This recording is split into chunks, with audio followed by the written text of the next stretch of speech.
Ladies and gentlemen,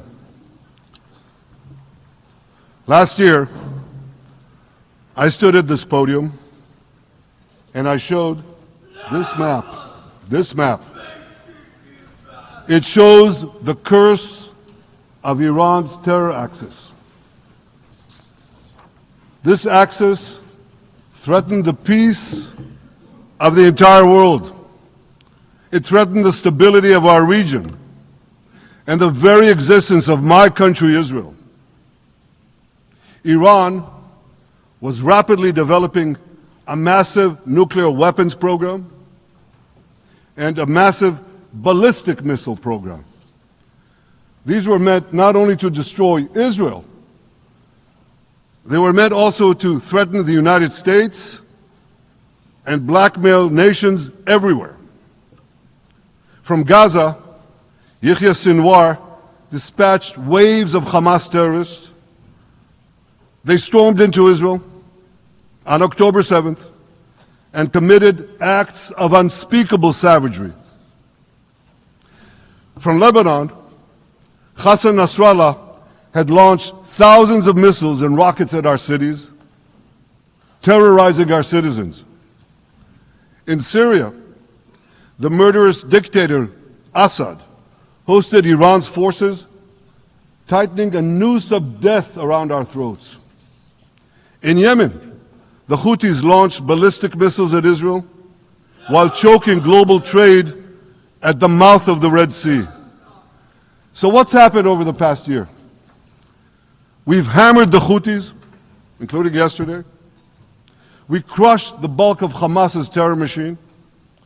We crippled Hezbollah, taking out most of its leaders and much of its weapons arsenal. You remember those beepers, the pagers? We paged Hezbollah. And believe me, they got the message. And thousands of terrorists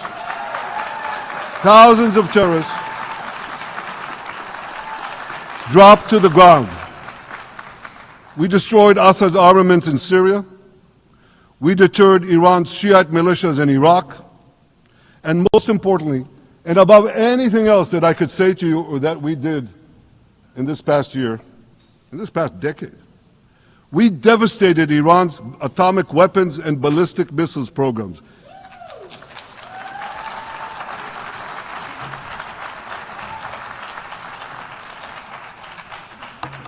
So here's where things stand today. Half the Houthi leadership in Yemen, gone.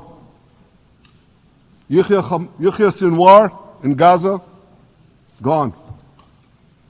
Hassan Nasrallah in Lebanon, gone. The Assad regime in Syria, gone. Those militias in Iraq, well, they're still deterred. And their leaders, if they attack Israel, will also be gone. And for Iran's top military commanders and its top atomic bomb scientists, well, they're gone too.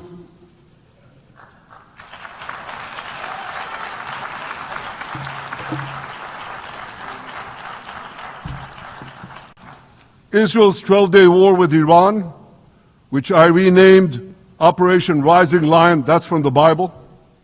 This 12-day war will go down in the annals of military history. Our daring pilots neutralized Iran's missile defenses and took control of the skies over Tehran. And you saw this. Israeli fighter pilots and American B-2 pilots bombed Iran's nuclear enrichment sites. I want to thank President Trump for his bold and decisive action.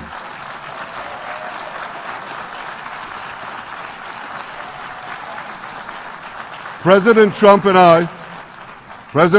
I promised to prevent Iran from developing nuclear weapons, and we delivered on that promise.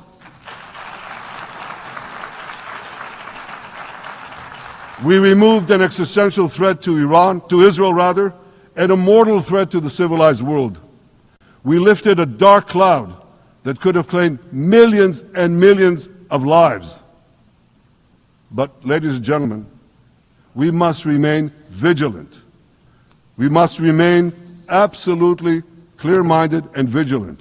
We must not allow Iran to rebuild its military nuclear capacities. Iran's stockpiles of enriched uranium, these stockpiles must be eliminated. And tomorrow, UN Security Council sanctions on Iran must be snapped back.